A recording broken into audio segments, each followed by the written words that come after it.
Hi friends, welcome to Krishi's corner. இன்னைக்கு மார்கழி மாத பிறப்பு. மார்கழி மாதம்னாலே எல்லாருக்கும் ஞாபகம் வர்றது பனிமூட்டமும் அதிகாலையில் எந்திரிச்சு கோலம் போடுறதும் தான். அப்புறம் பிரம்ம முகூர்த்தத்தில் விளக்கேற்றி பகவானை வழிபடுறது, கோயிலுக்கு போகிறது தான் ஞாபகம் வரும். எல்லா கோயில்லையுமே பிரம்ம முகூர்த்தத்தில் விசேஷ பூஜைகள் நடக்கத்தான் செய்யும் மார்கழி மாதம். இருந்தாலும் பெருமாள் கோயிலில் ஆண்டாளுக்கு ரொம்பவே விசேஷமாக இருக்கும். ஆண்டாள் பாடின திருப்பாவையை அதிகாலையில் எல்லா பெருமாள் கோயில்லையும் போடுவாங்க. ஆண்டாளை பற்றி எனக்கு தெரிஞ்ச சில விஷயங்களை உங்கள் கூட ஷேர் பண்ணுறேன். 12 ஆழ்வார்களில் ஆண்டாளும் ஒருத்தங்க.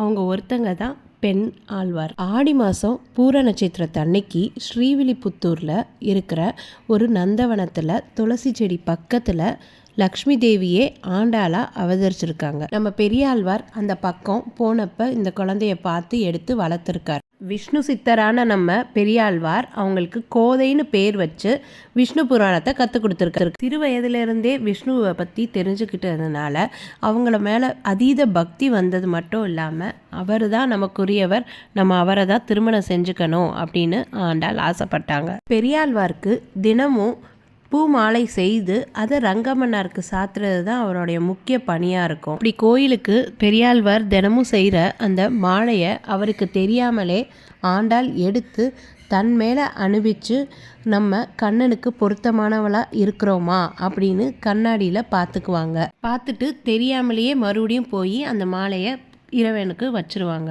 ஒரு நாள் பெருமாளுக்கு போடுற அந்த மாலையில் ஒரு நீளமான முடி இருந்திருக்கு. அதை பார்த்துட்டு அர்ச்சகர்கள் வேற ஒரு மாலை கொண்டு வரும்படி ஆழ்வாருக்கு சொல்லியிருக்காங்க. தெய்வ காரியத்தில் இப்படி ஒரு குறை வந்துருச்சேன்னு வருத்தப்பட்டிருக்கு. மறுநாள் ஆண்டாள் அந்த மாலையை எடுத்து போடுறத பார்த்துட்டு கண்டிச்சிருக்கார்.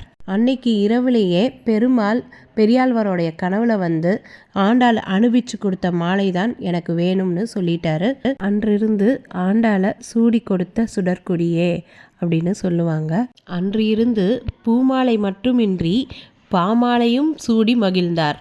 ஆண்டாள் ரங்கமன்னாரை திருமணம் செய்து கொள்றதுக்காக மார்கழி மாதம் 30 நாளும் நோம்பிருந்து பக்தி பரவசத்தோட இந்த திருப்பாவையை பாடியிருக்காங்க. அதே போல் முழு காதலுடன் இந்த நாச்சியார் திருமொழியவும் பாடியிருக்காங்க.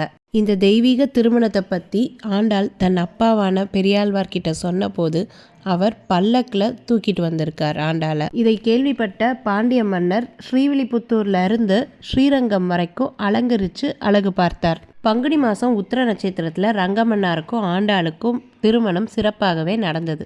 108 திருப்பதி திவ்ய தேசங்களில் 10 கோயிலில் ஆழ்வார்களோட சேர்ந்து ஆண்டாளையும் மங்களாசாசனம் செய்திருக்காங்களாம். இப்போவும் இந்தியாவில் இருக்க பெருமாள் கோயில்கள் எல்லாத்துலேயும் மார்கழி மாதம் 30 நாளும் அதிகாலையில் திருப்பாவை தான் ஒழிச்சிட்ருக்கோம். அதே போல் பெருமாள் கோயில்கள் எல்லாத்துலேயும் கோதைக்கென்று தனியாக ஒரு சன்னதி இருக்கிறது தனி சிறப்பாகும். அவ்வளோதாங்க. நான் இன்னொரு நல்ல வீடியோவோட உங்களை சந்திக்கிறேன். நன்றி, வணக்கம்.